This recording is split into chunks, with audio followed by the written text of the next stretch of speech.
Did you know the chemical industry has become the third largest contributor of greenhouse gas emissions, with more than half of its resources ending up in waste streams? What? Our guest is solving this global problem by making the chemical industry more sustainable by helping it fast track innovation, which leads to better materials and more efficient processes. Oh, yeah. It's Fab Female Founder Friday on the Startup Life Live Show. Let's glow, everyone. Woohoo!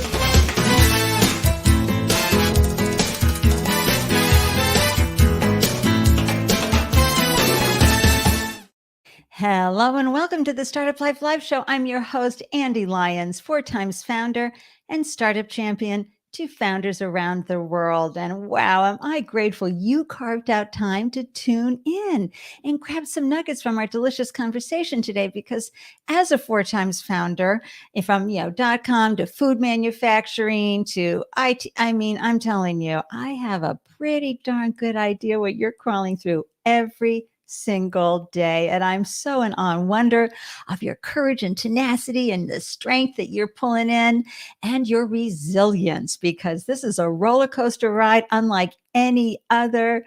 And woo, let's hold hands, right? And do this journey together. And by tuning in to the Startup Life Live Show, I know that you are going to up your founder game today, or whenever it is that you're listening to this particular podcast. Yoo-hoo to the podcast listeners, or if you're tuning in live, hi to the live viewers and video replayers. How's it going? What's new? Let me know. Stop by online and say hi and share your stories with me. It is a journey as a founder. And I'm always saying, 1 minute you're popping the champagne and feeling like a winner, and the next minute you're like into the champagne because some disaster has happened. And then maybe by the end of the day, you're like, okay, we've got this. Nothing compares to the founder journey. If you're tuning in from YouTube, please subscribe to the YouTube channel and be sure to tap the like button wherever you're watching and tuning into the show. It really helps us reach more founders and help maximize the joy and minimize the heartache from their founder journey. And how do you know whenever I have a new guest and a new show happening? I'm here Tuesdays and Fridays at 12 p.m. EST most weeks. Will you join the Startup Life Live meetup group? Scan that QR code or visit the bit.ly link there and get in on all the action, because I give a deep dive in who the guests are, and they could easily be in your industry, especially you newbie founders. They could be talking about something that would really help you on your journey. And of course, we always want you to swing by and ask questions. We're here to help you on your journey. All right, so I have a little Andelicious advice for you today.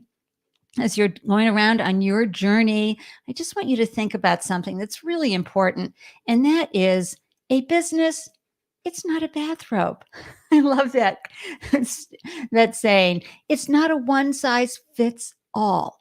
And so each business, it has different problems in different environments for different people at different stages of development, and they all require different solutions. So when you're onboarding an expert or an advisor or any kind of solutions that you might be picking up off of YouTube, please remember to ask yourself this question: does this solution I'm hearing solve the problem I have? Right? Keep your startup's problem front and center, and make sure the advice you're receiving is for you and your specific business, because it's not a one size fits all solution, folks. Okay. There are no blueprints for this. Your business and you require specific support and solutions for you. So please remember that while you're cruising around online or folks are pitching you for help. Okay.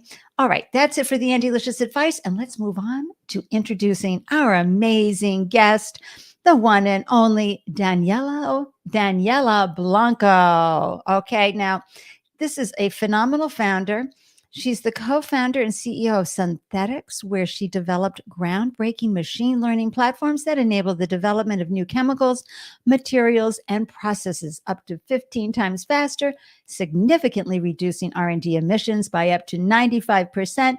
Daniela obtained her Ph.D. in chemical engineering from NYU and has multiple patents on sustainable chemical technologies. Now, here's a list, folks, okay? She's been named Forbes 30 Under 30 in Energy North America, Rising Star in Sustainability, Top Innovator Under 35 in Latin America by MIT Technology Review, Top Female Founder by Inc. Magazine, Top Graduate Inventor by Lemelson-MIT, and many more. Plus, Daniela's story and vision led her to co-star in National Geographic's documentary Own the Room, which is available to stream on Disney Plus. Oh my gosh, I can't wait for another second. Daniela, welcome to the show. Woo!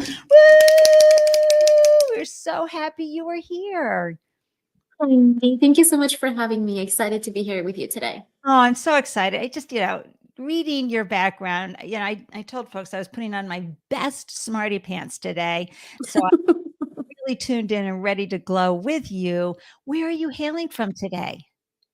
I'm calling from Toulouse, France. Yay, Toulouse. Folks who are tuning in, let us know where you're hanging out from. Hey, and we have our wonderful Ruth. Hey, Ruth. Thank you for tuning in. Ruth is from Nairobi. She's our community manager, and she's saying, thank you for carving out time to improve your founder game. When you do better, your startup will do better. Yay. And Very the true. one and only Mia Voss tuning in from Denver. How's it going, Mia? Having a good time where you are?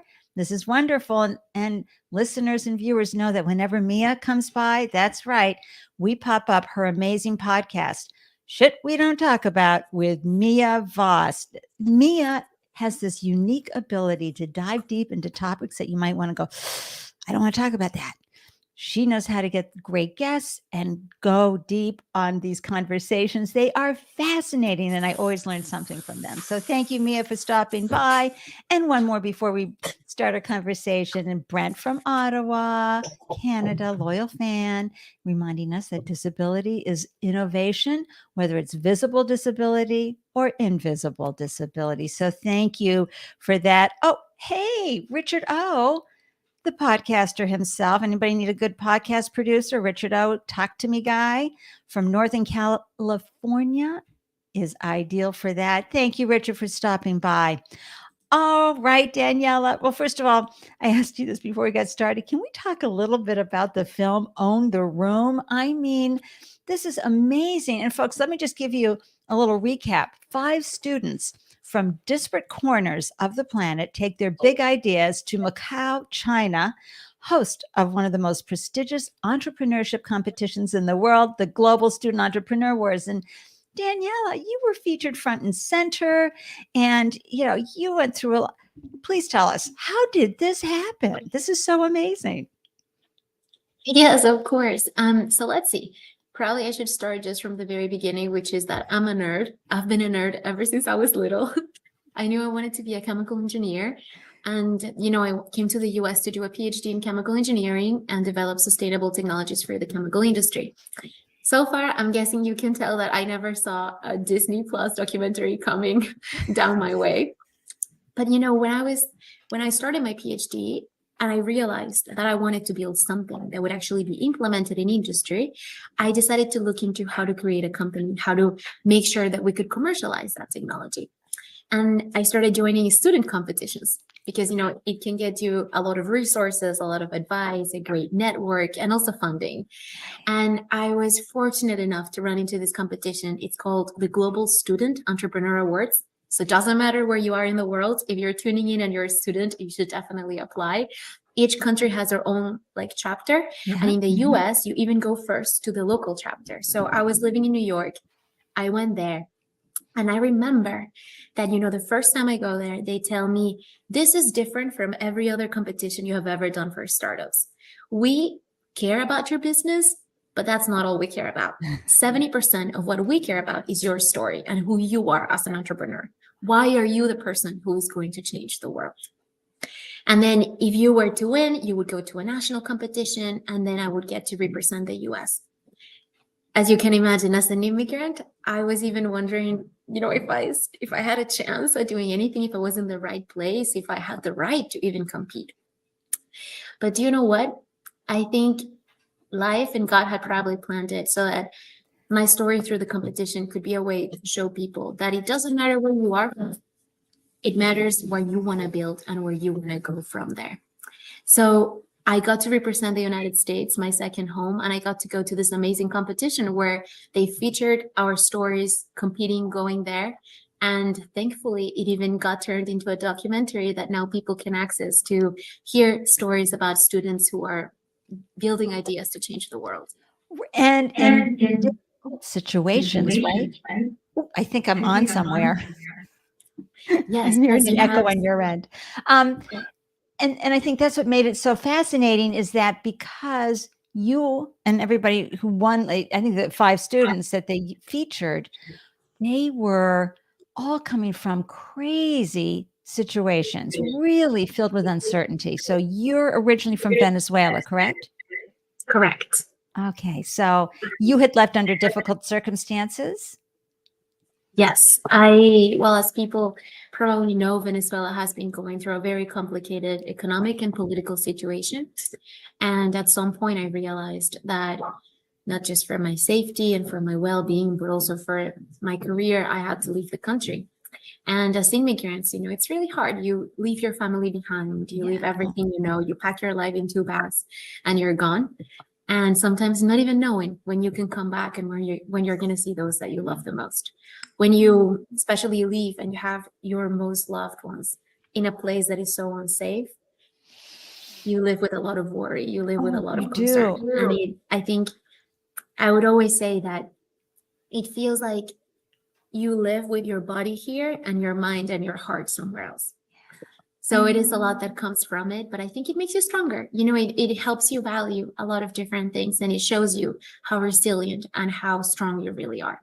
Because Awesome. it's not going to take you down. You're just going to keep moving forward and Yeah, growing. and I think it builds those resilience muscles, because when you're as a founder, and I think this is why they cared more about your story, because even under really high levels of uncertainty and worry and stress and pressure, you were so committed to your vision and your dream to build something that will help the planet and the occupants of the planet, that you were willing to sort of compartmentalize, keep that worry for your family in one place and be able to build and work with the high levels of uncertainty for your dream and vision, especially with what you're doing, which is in the chemical industry, and coming up with something that's going to really disrupt how things are done. You had to really be able to go in and take that delicious nerdiness of yours and dive deep. I mean, I just love it.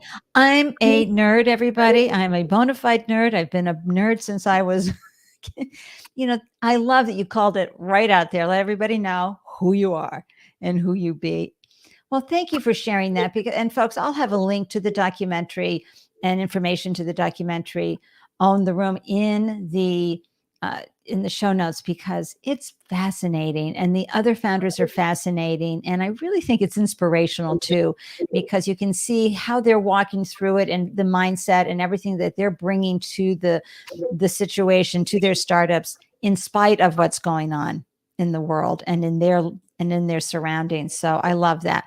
Okay. So when did the idea come to you to go, okay, yes, I'm a nerd, but you could have gone and worked for some major corporation, a Fortune 100 company would love to have you. Why did you say, nope, I got to do this and I got to find a co-founder and I got to branch out on my own? Daniela, how did that happen? Talk a little bit about that. Yes, I would say it actually happened during my internship. When I was about to graduate from chemical engineering, I was working with one of these very large corporations. And then I realized that true, the chemical industry is admirable, makes about 96% of the things that we see around us every day. But as you said, it is also the 3rd largest contributor to greenhouse gas emissions. And I realized that I didn't want to just be part of that industry. I wanted to change it. I wanted it to feel like I was proud of it, of everything that he was building, of everything that he was doing. I knew that it wasn't going to be something that would change from one day to another. And to be honest, I didn't even know how to really change it, right? Because it seems like such a big problem. And what can you do as one person who's still a student, who's still trying to learn? But I think that when you give yourself a chance and a second to think about it, you realize that if you have a good idea, somebody has to try it. If you fail, you tried. It wasn't the right one. You just learned one path that is not the right one to make it work. But if it does work out, then you have everything to gain from it. And at the end of the day, every great idea that has taken place was made by someone who had never tried it and who thought it was probably going to fail as well. Oh my gosh, I'm having an Andelicious moment, everybody. That is so beautiful and so well said.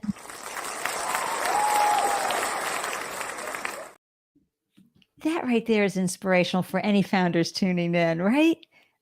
Amazing. Thank you for sharing that. And so how did you even know where to begin? Walk us through, how this happened and did you find a co-founder right away? How did that partnership happen? And how did you sort of glop onto the idea that you, and then of course, this is where you can explain to everybody how Sunthetics works. Yes, of course. So Sunthetics has had quite an interesting journey. Oh, good. When I started my PhD, I knew that I wanted to make sustainable technologies for the chemical industry, right? So my PhD thesis was about how to make solar-powered chemicals. I focused it on making sure that I could figure out a way to make solar-powered nylon. That was all my PhD thesis was going to be around. And then we, founded Sunthetics with the idea of commercializing those solar-powered chemicals. That's why the name is Sunthetics, as in sun-powered synthetic chemicals. I spent 3.5 years of my life running experiments to optimize that one reaction, right? That we would make more sustainable. And then I started looking at some videos on YouTube about AI, and I made probably what is one of the simplest AI model configurations that you can make. Out of pure luck, to be honest, I got better results in 2 weeks than I ever did in 3.5 years. And then it hit me that we were trying to build a company that would make one solar-powered chemical. It would take us years, a lot of money, a lot of, hustle just to be able to change one chemical. But what if instead we could make an AI platform that would be made available to all chemists around the industry so that they could make all of the chemicals more sustainable, more powerful, better. And that's what changed in Sunthetics, and that is what we do today. We have built a machine learning platform that is easy to use and powerful for scientists to develop new chemicals up to 15 times faster, but also with unprecedented efficiencies and sustainability metrics. I love that. And at the same time, making the world more, continuing to help it be habitable versus inhabitable, and still let the chemical industry give us their brilliant ideas, right? And so when you brought this to market, when you started asking people, well, what do you think? And would this be helpful? Where did you start? Was there a local lab or some chemist you used as a focus group? How, share some of how you proved your MVP and the response that you got from folks. Yes, for the machine learning platform, I guess it came mainly first from me because I was the first example of the pain that a scientist could go through. I had gone through it myself, and I realized that, it took me 3.5 years of my life to try to develop one technology that would make the chemical industry a little bit more sustainable. So I realized that there was a pain there and that we could solve it. And then I just started talking to people around me, right? I went to class with a lot of scientists, with a lot of engineers, and I kept running the idea by them. The feedback that we kept getting was that it was incredibly interesting. And so we started doing customer interviews and talking to people in industry, in different sectors, different stages of chemical manufacturing, trying to identify where is it that they need it the most, where is it that it can have the biggest impact, where is it that it can enter the market as soon as possible, and how can we prove that this actually works from them. It has been a lot of trial and error and a lot of a very steep learning curve. Sure. Because you realize everyone thinks about it differently. Everyone eats something differently or would like something that is different. So you have to really kind of like take all of that and narrow down what needs to be done and when. Right. And so as far as proving that, you figured something out in 2 weeks that took normally 3 years of your PhD. How did you convince others to try that out, and what was their response? Well, that is a great question. I guess that the very honest answer, right, is that it depends. Because you always have those who are the early adopters, excited for new technologies, to try something new, and they're willing to try anything probably. So of course, they wanted to give this a shot. They wanted to see what was cool about it. It was a new AI technology, and they wanted to be one of the first to get some results out of it. But to be honest, we get a lot of people who don't think that way. The chemical industry is a very big and traditional industry. It is very hard to change. It's like the fossil fuel industry. I mean, really, they're dinosaurs. Exactly. Not just because it has worked in one way for so many years, but because changing anything about it has a lot of safety implications and economic implications. So much goes into it that it is not easy. I don't blame them. So we have to go through that, kind of like bump of building the credibility, getting people to trust that this could be what they have been waiting for, and to realize that even though you're used to a way of doing things, it doesn't mean that it's the best way of doing that. It is time to change because our world requires it right now. Sadly, the talk is no longer that, we need to save the planet in a few years. Otherwise, climate change is going to be bad. Climate change is terrible. Climate change is here. And the time to do something was yesterday. Yeah, a long time ago. And of course, those of us later in life, later years, are like fingers crossed and feel terrible that we left the planet for the younger generation in this condition, but at the same time hopeful that nerds like you will figure it out. Oh my gosh, this is wonderful. So what stage is the business at now? Where are you in coming to market? Yeah, so we have had our MVP out in the market for a few months through pilots, and we have actually just launched our second version of the platform. So it is right now being piloted by big pharma, by cosmetics companies, by a lot of research groups around the world. So we're incredibly excited. It is a great time for us.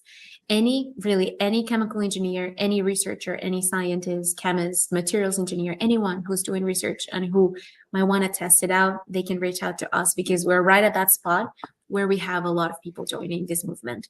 I love that. I'm just going to say a quick hi to Deborah from tuning in from Ghana. We're so happy you're here. And everybody, if you have any questions for Daniela or for me or about your startup, or you want to share your startup, you be sure to pop those into the comments. I'd love to share the website. What do you think? May I do that? Can I pop it in since we're talking about it right now? Of course. Oh, that would be great. I really want to bring it in because, and my podcast listeners, you've got to go visit sunthetics.io so you can get the full feel for this extraordinary company. Let's see if we can pull it up into the screen. There we are. See, and so, of course, accelerating innovation in the chemical industry, 15 times faster R&D, upload your data, configure your target, follow our algorithm. This is amazing. You want to talk? Thank you. Yeah. Okay, so here's where I had to do some research myself. We offer a modified Bayesian optimization approach with proprietary algorithms that fast track chemical innovation. What does that mean? Yes, of course. So let's see. Let me walk you through what normally happens, right? I am a scientist. I'm a chemist. So I am tasked with figuring out how to make a new molecule that is going to be used in a new medicine, in a new type of plastic or material that's going to go into the market. Now, I know what molecule I need to make, but I don't know how to make it because I need to figure out what is the right temperature, pressure, concentration, additives, everything that needs to go in there. And so typically scientists have to go in the lab and run hundreds of experiments, mixing combinations of those variables and trying to figure out kind of like what is the optimal recipe to get that molecule in the most sustainable and efficient way. Believe me, it's very frustrating because it takes us a lot of time, a lot of resources, and a lot of Patience. frustration. Yes, yes, it takes us so much to get through that. Yeah. And sometimes we don't even find the true optimal solution. It's just the best out of everything that we have time to test, and we have to go with that.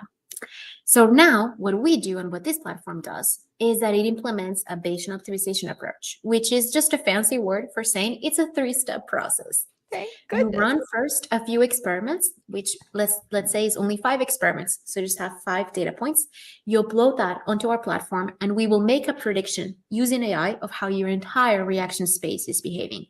So imagine you run 5 experiments, and now we can predict for you what thousands of other experiments would potentially look like. But then we have a third step in which the AI algorithm says, because there is so little data, that prediction could be inaccurate.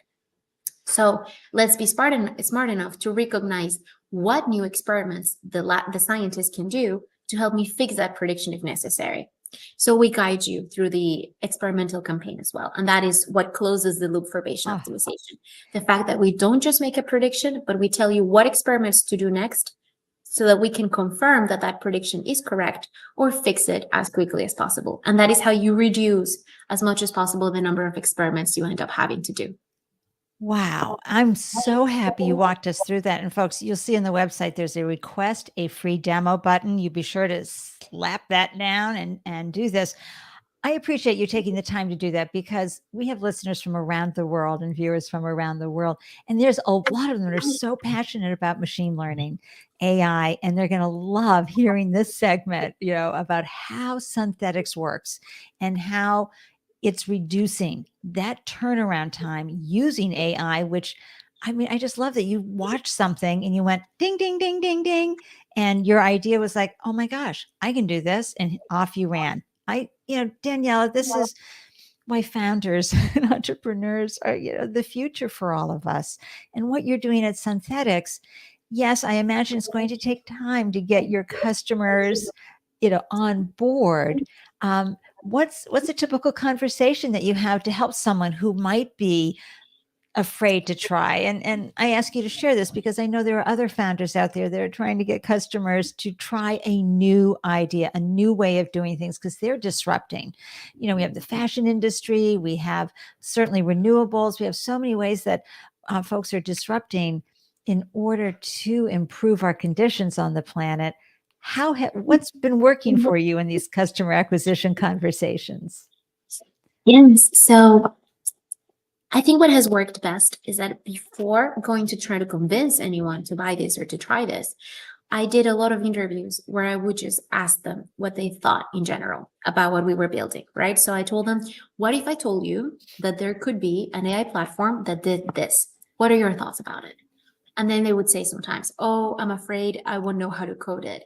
Oh, I'm afraid it's actually going to give me results that I don't understand. I'm afraid it's going to do this or that.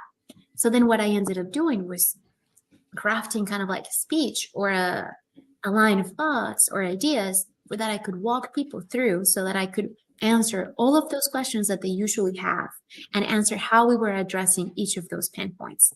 So now when I talk to someone from the chemical industry, I tell them right away, this is something that is going to make your life so much easier because you don't have to learn how to code. You don't need to know AI.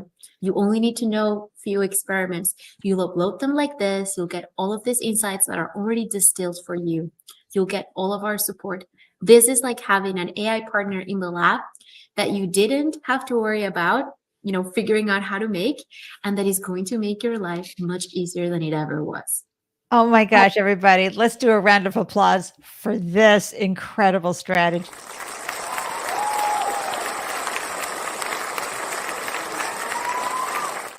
Little expert yelling there, serious.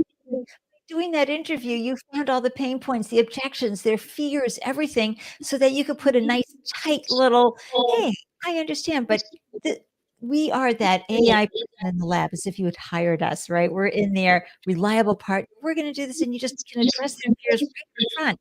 No coding, no this, and you do that. And so, like, wow, they're going to have to, their nerdy brains, right, are going to have to go, I can't think of any other objections.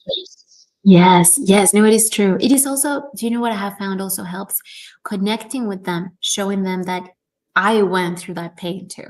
It's not the same when somebody just tries to sell something to you and it's like, oh, I think I know what you're going through and, this is what can fix it for you. And instead you tell them, hey, I was you. I know what it feels like to be in the lab. I know what it feels like to Right. be the I instructor. spent 3 years and then I figured something out in a few weeks. What? Exactly, And exactly. you It and changes the entire perspective. yeah, and I especially love that you take the fear of them having to be machine learning experts, right? That they don't have to have that AI background, that and just that feeling like shoulder to shoulder, right, in the lab with somebody who you can give them a thumbs up because they've got this. Yeah, that to Yes. me is like one of the best selling points as far as helping them really visualize and experience on a visceral level, that level of confidence they need to try synthetics and move forward with that. Oh boy, I get very excited, everybody. And when I see things like this. And what advisors have you been able to bring on board to help you? Because folks, especially if you're a first-time founder and you're just starting out, it's really great if you can bring in a few advisors that you can put on your pitch deck, things like that, that add a lot of credibility while you're starting to establish your credibility in the industry. Talk about that for you in synthetics, Daniela. Yes. So, as a startup, I have to say, I love how the startup community works.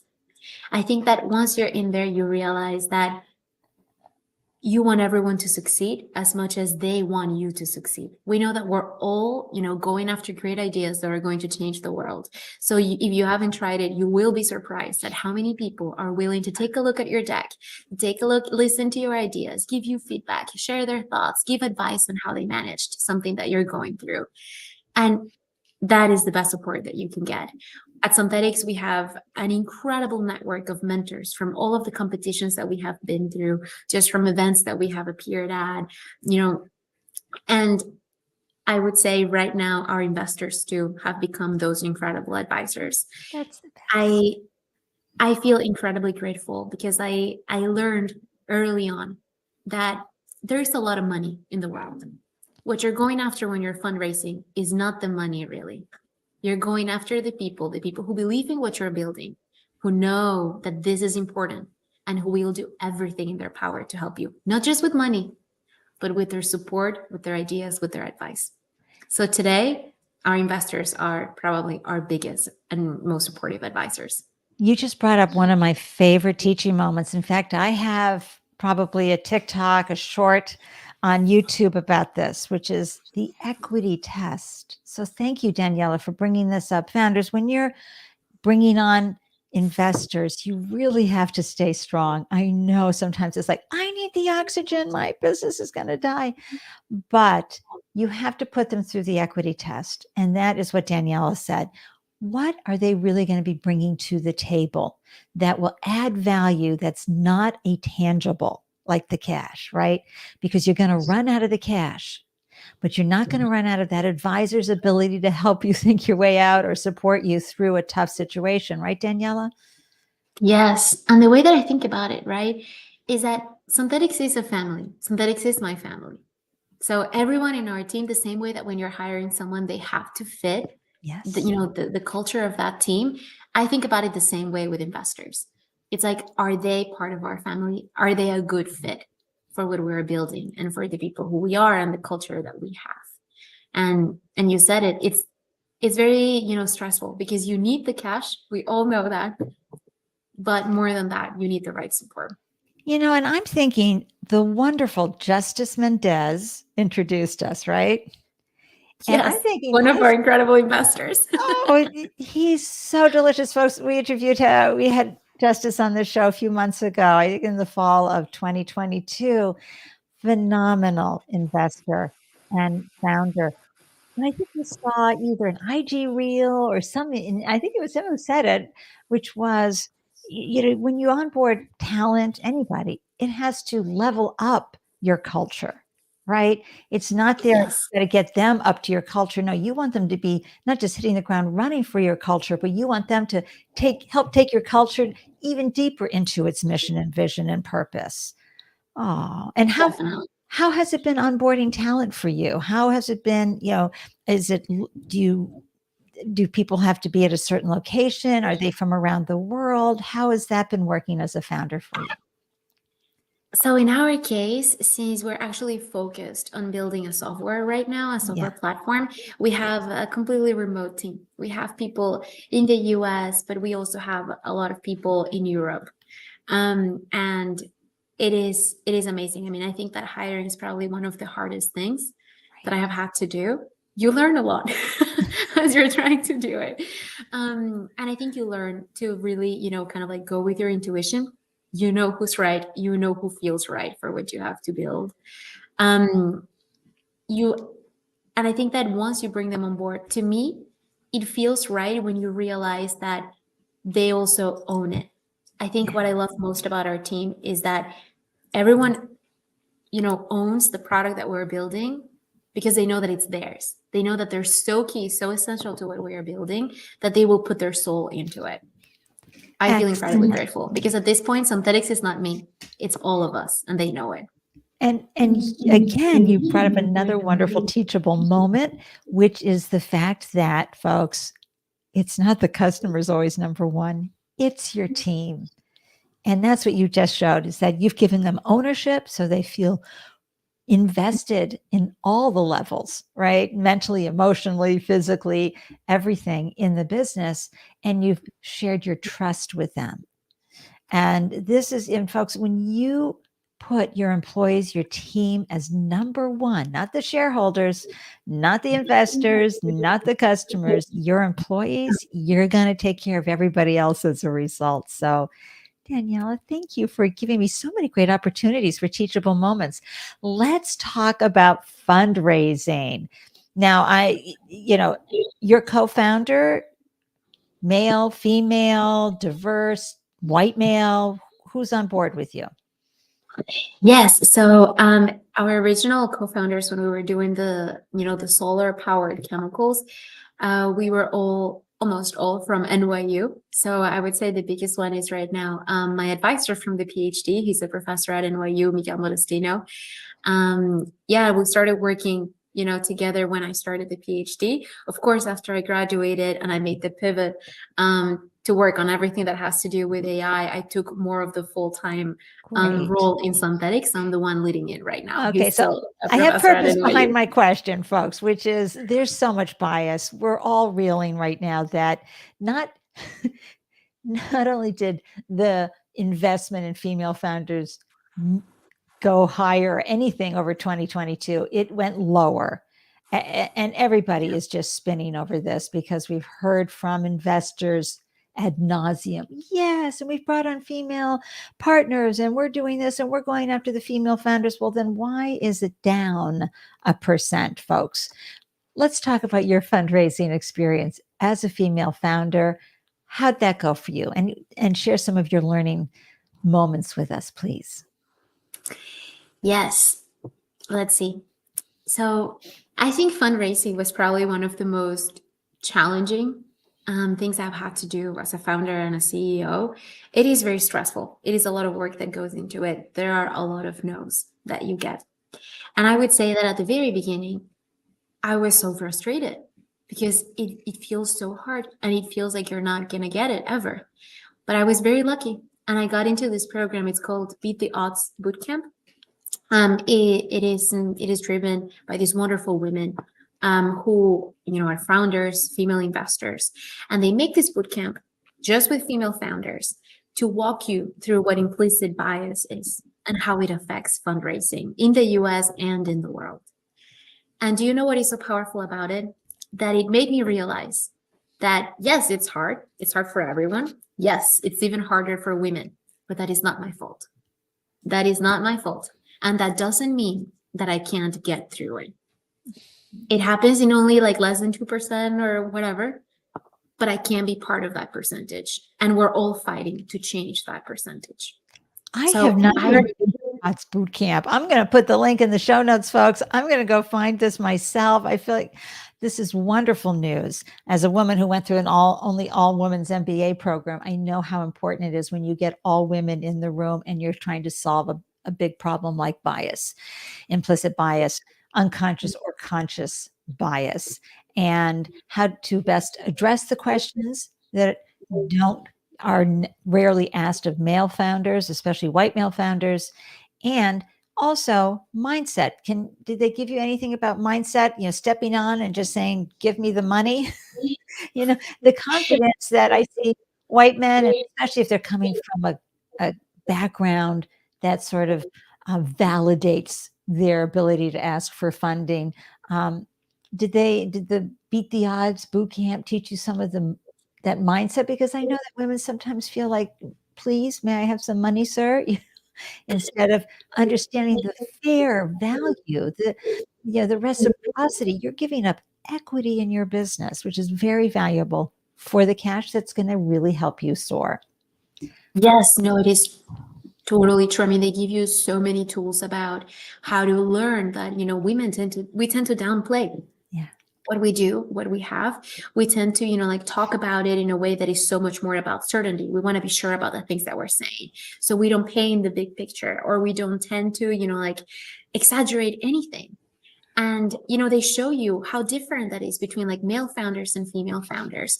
They teach you a lot about, what is it, even if they ask you a question, that's kind of like meant to like highlight your risk, then how do you turn that question? You address you answer how you're going to deal with that risk, but you also tell them something about the big vision that you're building. You make sure that you steer that conversation and that you take it to where they would want it to go where they would have it go if you weren't a female founder. That's ideal. And founders, female founders, diverse founders, BIPOC founders, please remember that when they start pulling on well, what if this happens? And what if that goes wrong? Go right back to the vision. Go right back to your unique ability, your amazing problem-solving skills. You will figure it out. Yes. Own that room. Totally. Own who you are, what you know and what you do, because it is the truth. I think that in my case, right, I'm a female entrepreneur, but I'm also, a female engineer. I'm Latina. Like, I feel like I had, like all of these boxes of like what people don't tend to see in what I am trying to do.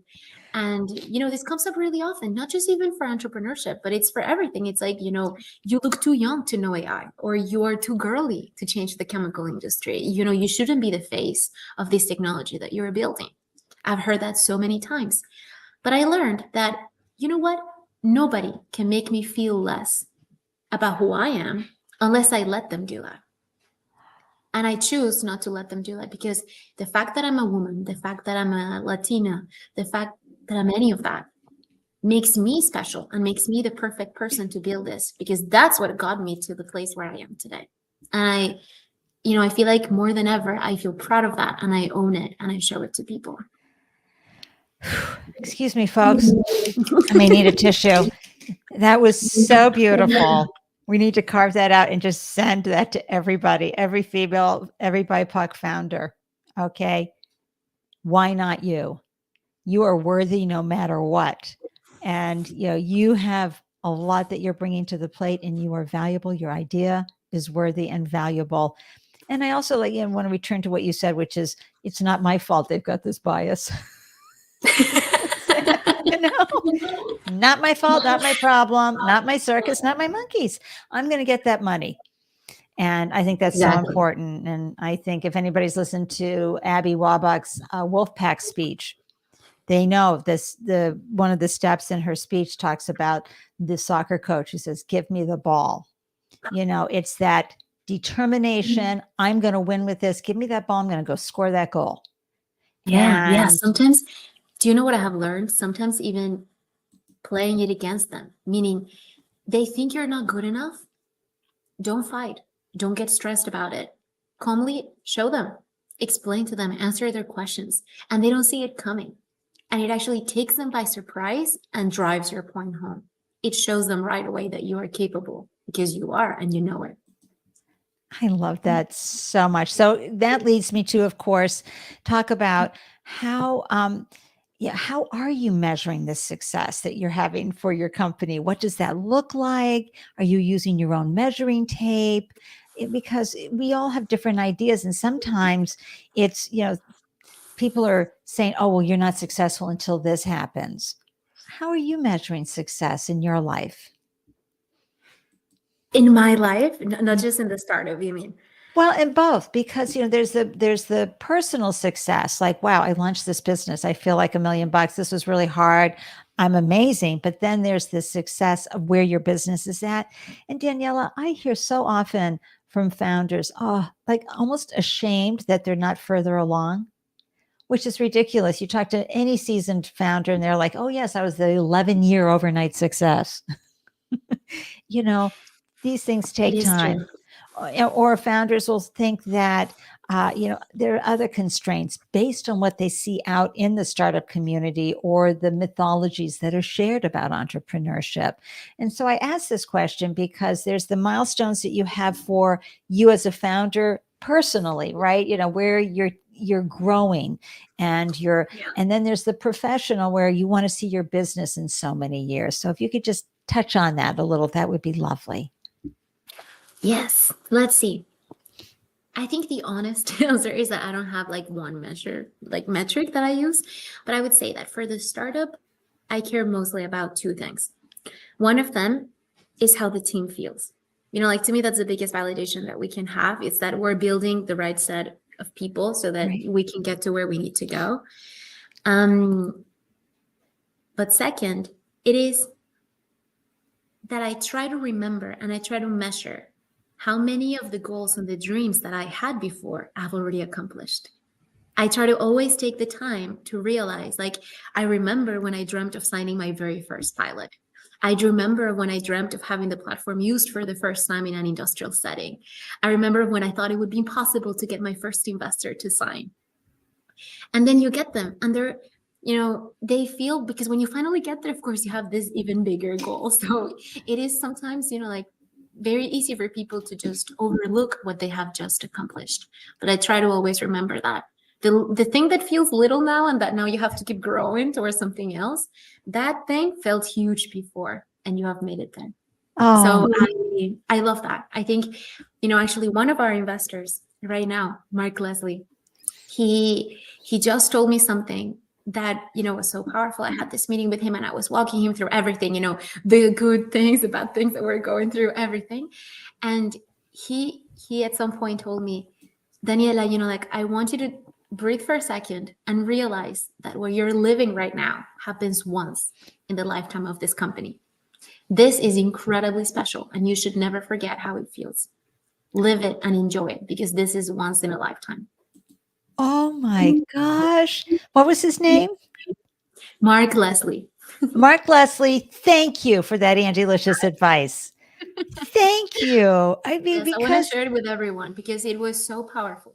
He was totally right. I felt like I was doing that, but it's kind of the thing that you don't tell people. I would tell myself, like, go you, like, this is what you thought before would be so hard. But when he said it, I was like, he's totally right and we have to own it. you absolutely do. And I'm just overcome with this wonderful advice, folks, because we get so overwhelmed as founders with everything going on. And it can happen too with parentspreneurs, especially. But to own that, oh my gosh, this will never happen again, this moment of success, because I got to go and build the next moment, right? And then there's going to be another moment, and there's going to be another trough of, oh no, and then there's going to be another high. That brings you into the be here now and taste it and feel it and experience it moment. I love that. And yes, Richard, I could probably put this on a stitch that on a pillow moment. It's not my fault. They have this bias, not me. That's so good. So good. And Richard has another great question here. I wonder what Daniela's thoughts are on clean hydrogen production. Aha. Richard happens to know that my husband is in hydrogen energy storage. And so, he's probably throwing that out. Nice little bone. Thank you, Richard. What are your thoughts about clean hydrogen production? That is one of the technologies that I honestly love the most. I love everything that has to do with, like clean energy storage. I think it is incredible, and I think it is so, so important to the world and, the industry that we're building. I think it is one of those fields where there is a lot that still needs to be done, a lot of research that needs to happen, and a lot of work that we have to do to implement and deploy it correctly at scale. But I think these are the type of technologies that are going to change the world. I think, this is our future. It absolutely is. And on the periodic table, isn't hydrogen the first chemical? I mean, it's abundant. So, we can use it. And I learned a lot about it here in the household at the Lyons Den because, it's all about salt caverns and oh my gosh, Watts. And I can't get into all the details right now about it, but it's a powerful, powerful element, part of our world that we can use. And you're right, the studies need to happen and the experiments and the innovation need to happen, which is what you focus on every day. And it must be so exciting to be in your seat as a founder and know that you're having this impact. Now that you've been an entrepreneur for, when did you launch Sunthetics? Sunthetics launched in 2018 with the goal of the solar-powered chemicals. AI was in 2020 that we made the pivot. And folks, here's a brilliant example of why pivots are so important and to be flexible for pivots. Seriously, don't hold on to one idea at the expense of an even better idea. It's so important as part of your founder journey. Okay. So take that homework home. So it's been going on 5 years as an entrepreneur. How has this experience served you both personally and professionally? How have you seen yourself grow from where you were in 2018 to where you are today? Wow. I mean, 2018 to 2020, I was still a student, right? I was a PhD student. So I think it taught me a lot, not just about how to manage, too many things to do in 24 hours a day, but also how important it is for you to realize that what you want to see in the world, you are just as capable as anyone else to make that happen. It's not just about doing the research or about having the idea and leaving it there for somebody else to take it on. You can be the one who drives the change, because just like you, whoever is going to do it is going to be someone that has the same capabilities that you have. So I learned that when I was, a student. I started being an entrepreneur. And since I graduated, I think what I love the most about being an entrepreneur is that I challenge myself every single day. This is literally living kind of like in the border of what is known, in the limit of comfort that anyone would have in their job. There is so much that we're always, like inventing, that we're trying to figure out. I think there is a point where you realize that the right or the answer that we repeat the most in our company is, I'll figure it out. Because I don't know yet how to do any of that, because we have never done it. But don't worry, I'll figure it out. I've come this far. This is not going to stop me now. Okay, everybody, you know what we're having here? Stitch that on a pillow. Can you say it? Don't worry, I'll figure it out. Don't worry, I'll figure it out. Oh my gosh. It reminds me of that Tom Cruise movie, I think Night and Day or something, where he's hanging upside down and he's saying, I got this. He's got him tied up, everything. Because I got this. It's so important. And I'm curious too, Daniela, because you are an experimenter. I mean, chemistry is about experiments. And I'm always telling founders that one of the best ways to stay as an observer of your business versus feeling personally responsible for everything is to step out and look at the business like an experiment. And be an observer and be okay, like, oh, that didn't work, and see how it informed you. Get out the clipboard, take notes, things like that. What is a good mindset hack that you think could help founders on their journey that you've learned along the way? I think for me, it is fail fast and realize that you're not really failing. Failing because you tried something and it didn't work, that's not really failing. Again, that's just learning one way that is not the right solution. And if you want to have that learning, you want to do it fast. So try things out and don't be afraid of the things that don't work, and be honest about them, be transparent about them. Because I think that I really, really like that, one of the things that I have as a founder and that I'm very proud of is that I am very honest. I'm very transparent with our investors, with our mentors, with anyone, with every competition that I have gone to in the startup world. I think that's probably like one of the things that the judges always liked about me, that I would never pretend I knew things that I didn't know. I would never pretend we were more advanced than what we were. And, I would be honest that I'm going to try this. It might work, it might not. But if it does, it's going to be a home run. And if it does, this is going to change the world. That's right. And what you said there, folks, investors, I co-hosted a monthly pitch event here in Boston for 3 years. I've heard the investors and what they say, giving feedback to the founders. And that really is one of the number one things that they love. When a founder goes, that's a great question. I have not figured that out yet. I've got to stitch that on a pillow right here.